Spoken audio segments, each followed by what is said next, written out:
बिस्मिल्लाहिर्रहमानिर्रहीम। अस्सलाम वालेकुम नाज़रीन, मैं हूँ आम शहरी आरिफ हमीद भट्टी। पाकिस्तान की सियासी, माशी और बढ़ती हुई दहशतगर्दी पर थोड़ी सी रोशनी डालेंगे। नाज़रीन, आज साबिक़ वज़ीर आज़म पाकिस्तान तहरीक इंसाफ के चेयरमैन ने अपने ख़िलाफ़ होने वाली साजिशों के बारे में अहम इंकशाफात किए। उन्होंने कहा कि माजी में तब्दील होने वाले कमर जवेद बाजवा ने उनके ख़िलाफ़ अमेरिका में हुसैन हक्कानी को खैर किया। दूसरी तरफ नाज़रीन, कहा जा रहा है कि इमरान खान के खिलाफ नई इंतकामी कार्रवाइयों का आगाज़ किया जाने वाला है। दूसरी पे बात करेंगे, इमरान खान के साथ उनकी फैमिली को बड़े बड़े मुकदमात और गिरफ्तार होने की धमकी क्यों दी जा रही है। आम इलेक्शन का रास्ता रोकने के लिए नई साजिश की तैयारी। क्या इमरान खान का इलेक्शन साफ शफाफ मांगना जमहूरी हुकूमत में, जमहूरी अंदाज में ये एक जुर्म बन गया है? इन पे मुख्तसर सी नज़रसानी करेंगे। नाज़रीन, इमरान खान पर मुकदमात दर्ज हुए और 30 से ज़ायद हुए, यहाँ तक कि बगावत का मुकदमा दर्ज हुआ। माजी में कभी ऐसा नहीं हुआ कि कोई भी हुक्मरान अभी हुकूमत से अलग हो तो उस पर इंतकामी कार्रवाइयों की इतनी शिद्दत से तेज़ी आए कि उन पर कातलाना हमला तक हो जाए और वो लीडर डट के खड़ा रहे। इमरान खान को खड़े रहने की और एनआरओ ना लेने की सज़ा दी जा रही है। बज़ाहिर ऐसा लग रहा है। इमरान खान पर मुकदमा दर्ज हुए, कातलाना हमला करके इनकी जान लेने की कोशिश की गई वज़ीराबाद में, जिससे आज भी वो गोलियों की शिद्दत है। लेकिन नाज़रीन, मौजूदा हुक्मरान हैं कि वो इंतकामी कार्रवाइयों को ज़्यादा फोकस कर रहे हैं। उसी ही वजह से मुल्क की इकॉनमी सूरत हाल इतनी बुरी हो चुकी है कि डॉलर नायाब हो चुका है। 260 रुपये में भी नहीं मिल रहा। आपकी IMF ने नई शराइत रख दी है कि 30 रुपये पेट्रोल और बिजली की कीमतों में इजाफा किया जाए। इस खुशरुबा इजाफे के बाद रोज़मर्रा की अशिया 100% महंगी हो जाएंगी। लेकिन इन सब के बावजूद एक तरफ दहशतगर्दी बलूचिस्तान को लपेट में और पाक फौज उसका मुकाबला कर रही है और बलूचिस्तान और KPK में, दूसरी तरफ हुक्मरान सिर्फ और सिर्फ सियासतदान एक दूसरे के साथ दस्तों गिरेबान है। एक दूसरे को इल्ज़ामात के अंबार लगाए जाते हैं। माजी में एक दूसरे के खिलाफ संगीन इंतकामी कार्रवाई करने वाली पीपल्स पार्टी और नून लीग बज़ाहिर एक हो चुकी हैं, पर अंदर खाने एक ही खौफ है कि अगर हम अलग हुए, PDM की जमातें अलग हुई, तो इमरान खान आ जाएगा। इमरान खान ने क्या ऐसा माजी के 70-40 सालों की निस्बत अलग किया कि जिसकी वजह से PDM की पुरानी जमातों को इकट्ठा होना पड़ा।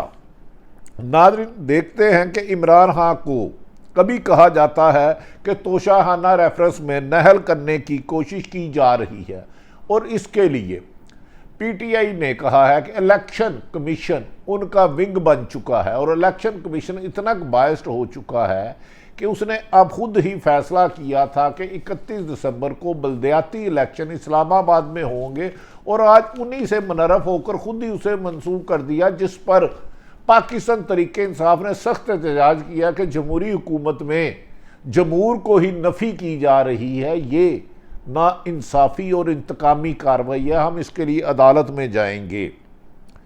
दूसरी तरफ नाज़रीन, बज़ाहिर ऐसा लग रहा है कि इन बहुत सारी इंतकामी कार्रवाइयों में से मकसद एक ही लगता है, मुकदमात हो, हमले हो, इलेक्शन को मंसूख कराना हो, इलेक्शन से भागना हो कि किसी ना किसी तरीके से इमरान खान पर इतनी धौंस धांस धमकी दी जाए कि वो नए इलेक्शन के मुतालबे से पीछे हट जाएं और मौजूदा इम्पोर्टेड हुकूमत के रास्ते की दीवार हट जाए और पीपल्स पार्टी, नून लीग और मौलाना साहब मिलकर अपनी मनमानियाँ करें। लेकिन इमरान खान है कि इनको रास्ता साफ ही नहीं दे रहा, लेकिन अपने आप इंतकामी कार्रवाइयों के ना सिर्फ मुकाबला कर रहे हैं बल्कि उन्हें ये यकीन है कि अप्रैल में इलेक्शन हो जाएंगे, जिसके लिए इमरान खान की रोज़ बरोज़ कोशिशों में इजाफा होता जा रहा है। अगर उन्होंने कौमी असम्बली से इस्तीफ़ों की बात की तो स्पीकर साहब मिले नहीं कौमी असम्बली के। दो असम्बलियाँ तहलील करने की गई तो उन दो असम्बलियों को पंजाब और खैबर पख्तूनख्वा को गैर आइनी तरीके से रोकने की ताकत से इस्तेमाल किया गया, जिसकी वजह से अवाम का गम व गुस्से में रोज़ बरोज़ इजाफा होता जा रहा है। नाज़रीन, ये भी कहा जा रहा है कि इमरान खान अभी तक इमरान खान को मौजूदा हुक्मरान हर किस्म के उचित कंडे इस्तेमाल करने के बावजूद भी इमरान खान को इलेक्शन के मुतालबे से पीछे करने में कोई कामयाबी नहीं मिली, बल्कि हर मोड़ पे उन्हें नाकामी मिली। इमरान खान के ख़िलाफ़ जितनी इंतकामी कार्रवाई बढ़ती जा रही है, उतना ही वो इलेक्शन के लिए पुरज़म होकर अवाम में राब्ते को तेज़ करते जा रहे हैं। लगता है कि इमरान खान को खौफजदा करने की हुकूमत की कोई कोशिश कामयाब इन फ्यूचर भी होती नज़र नहीं आती, क्योंकि जान लेने से लेकर नाअहली के हरबे इस्तेमाल कर लिए गए हैं। आज इमरान खान को नए अंदाज में धमकियां दी गई हैं। अमूमन सियासतदान इस किस्म की गुफ्तगू से गुरेज करते हैं और सियासी मसाइल सियासी हल में करते हैं, लेकिन इमरान खान ने का कहना है कि मैं हमेशा लोगों पर एतबार कर लेता था। मेरी वालदा भी अल्लाह जन्नत नसीब करे वो कहती थी, उन्होंने कहा मेरे खिलाफ साजिश होती रही तो मैंने लोगों पर एतमाद किया, और उनके बकौल के साबक रिटायर्ड होने वाले एक अहम शख्सियत ने उनकी हुकूमत के खात्मे में मेन किरदार अदा किया, कलीदी किरदार अदा किया। नाज़रीन, आज इमरान खान को जो धमकी दी गई वो बड़े सख्त लहजे में थी। धमकी देने वाले का नाम मोहतरम पीपल्स पार्टी के चेयरमैन बिलावल भुट्टो है, और इस मकसद के लिए वो बेनज़ीर भुट्टो की बरसी का दिन ही चुना गया। हालांकि उन्हें पता है कि उनकी वालदा को रावलपिंडी में 27 दिसंबर 2007 को शहीद कर दिया गया था, लेकिन आज उस वालदा की बरसी के मौके पर बजाय वो उनके दर्जात की बुलंद की दुआ करते और वो जमहूरियत का रास्ता, लेकिन उन्होंने इंतकामी धमकियां इस कदर दी कि ऐसा लग रहा था कि वो वालदा की अपनी मकसद को भूल चुके हैं। बेनज़ीर साहिबा हमेशा कहती थी कि जमहूरियत ही वाहिद इंतकाम है, डिक्टेटरशिप का नहीं, लेकिन आज के दिन उन्होंने चुना और बेनज़ीर भुट्टो की बरसी को जमहूरियत का बेहतरीन इंतकाम करार देती थी। उसके बरक्स उन बिलावल ने कहा कि इमरान खान को पार्लियामेंट में आने के लिए आखिरी वार्निंग देते हैं, पार्लियामेंट में आने के लिए आखिरी वार्निंग देते हैं, जब के खुद पीडीएम इस्तीफे देने का कह चुकी थी। और माजी में बेनज़ीर ने एक दफ़ा हुकूमत में भी इलेक्शन में भी हिस्सा नहीं लिया था। किसी को सियासी जमात को अगर वो आइनी तौर पर इस्तीफे देना चाहता है आइन और कानून के मुताबिक, और उसके अरकान असम्बली पाकिस्तान तरीके इंसाफ के इमरान खान के शाना बिशाना खड़े हैं, तो ऐसे में बिलावल भुट्टो की धमकी समझ से बाहर है कि इमरान खान अगर असम्बली में ना आए, पार्लियामेंट में ना आने की वार्निंग देने के बाद समझ में नहीं आती। इमरान खान ने बिलावल भुट्टो के मुताबिक अगर इमरान खान ने बात ना मानी तो उनकी और उनके अहले खाना के खिलाफ मुकदमा दर्ज होंगे और इन्हें जेल में डाला जाएगा। उन्होंने कहा अभी तक तो इमरान खान के खिलाफ हुआ ही कुछ नहीं, जो कुछ होगा इनके होश उड़ जाएंगे। अमूमन सियासतदान बिलावल भुट्टो नौजवान सियासतदान हैं, उन पर करप्शन का कोई निशान भी नहीं, लेकिन इस छोटी उम्र में अपनी वालदा की बरसी में मौके पर बेहतर होता कि वो मुज़ाकरात की और जमहूरी तरीके से रास्ता इनकार करते।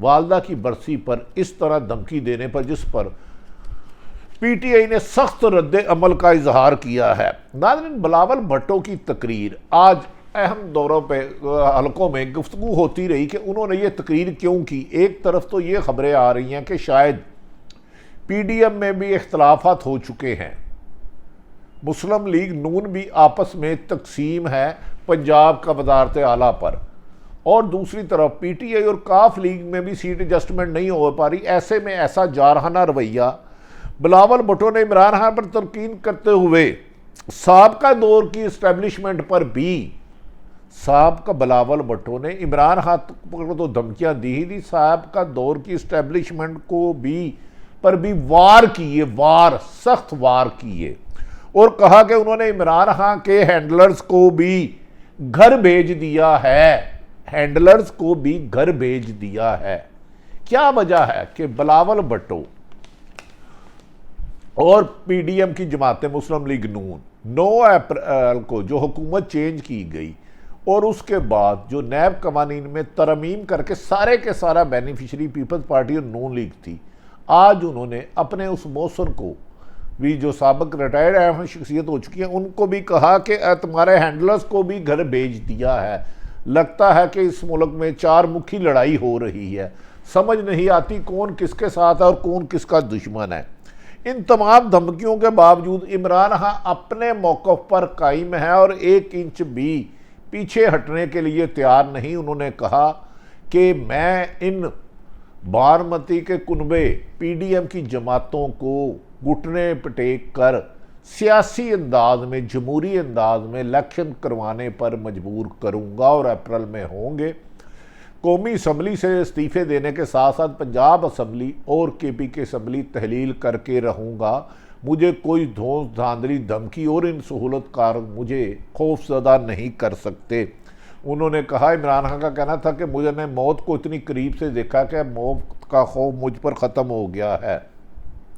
इमरान खान समझते हैं कि इनके खिलाफ साजिशों में अमेरिका भी शामिल था।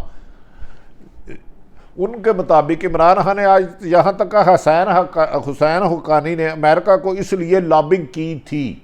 उन्होंने कहा, मुझे ना सिर्फ बैरूनी ताकतों की मदद से बल्कि अंदरूनी साजिशों के तहत मेरी हुकूमत का 9 अप्रैल 2022 को खात्मा किया गया और ये समझते थे कि इमरान खान खौफजदा होकर पीपल्स पार्टी और नून लीग की लीडर की तरह पीछे हट जाएगा, पर मैं रास्ता नहीं छोड़ूंगा और जदोजहद जारी रखूंगा। इमरान खान कहना है कि नए इंतखाबात तक मुल्क में सियासी इस्तेकाम आ ही नहीं सकता। अगर मुल्क में सियासी इस्तेकाम नहीं आ सकता और वो इसका मुतालबे से पीछे भी नहीं हटेंगे और इसके लिए अमलन कोशिशें जदोजहद करते रहेंगे। उन्होंने कहा कि एक तरफ तो मुल्क में सियासी अदम इस्तेकाम है, दूसरी माशी मौजूदा सूरत हाल में मौजूदा पीडीएम की हुकूमत ने मुल्क को माशी को तबाही के दहाने खड़ा कर दिया है। अगर ये रहे तो इस मुल्क की फलाह बहबूद को इसको दोबारा अपने पाँव में खड़ना मुश्किल हो जाएगा।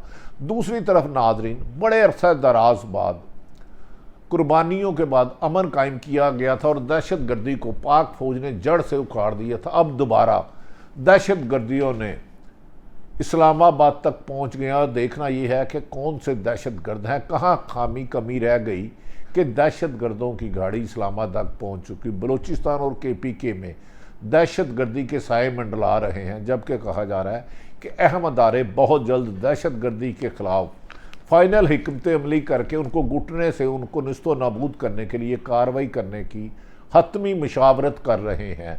नाज़रीन, याद रखें कि दहशत गर्दी का खात्मा सिर्फ और सिर्फ पाक फौज में इतनी अहलियत, सलाहियत, काबिलियत, बहादरी है कि वो कर सकते हैं। कोई सूबे की पुलिस लॉ एंड आर्डर तो कर सकती है, लेकिन दहशत गर्दी नहीं। लेकिन हमारे सियासतदान हैं कि अभी तक मिचोर नहीं हो रहे और आपस में इंतकामी कार्रवाइयों की वजह से मुल्क की माशियत को, कश्ती को भी डुबो रहे हैं और दहशत गर्दी की हवा को भी तेज़ करें। ऐसी सूरत हाल में अदारों का किरदार अहम होगा। देखते हैं कि आने वाले दिनों में कौन सा बड़ा अहम फैसला किया जाता है जिससे मुल्क की इकॉनमी भी कामयाबी की तरफ चले और दहशत गर्दी का खात्मा भी और सियासी इस्तेकाम भी आए। इसके लिए मशावरत शुरू हो गई है। अल्लाह ताला पाकिस्तान का हामी और नासिर हो। मौजूदा सूरत हाल तशवीशनाक है, लेकिन इसको निकालने के लिए भी हिकमत अमली खुश आइन है। पाकिस्तान जिंदाबाद।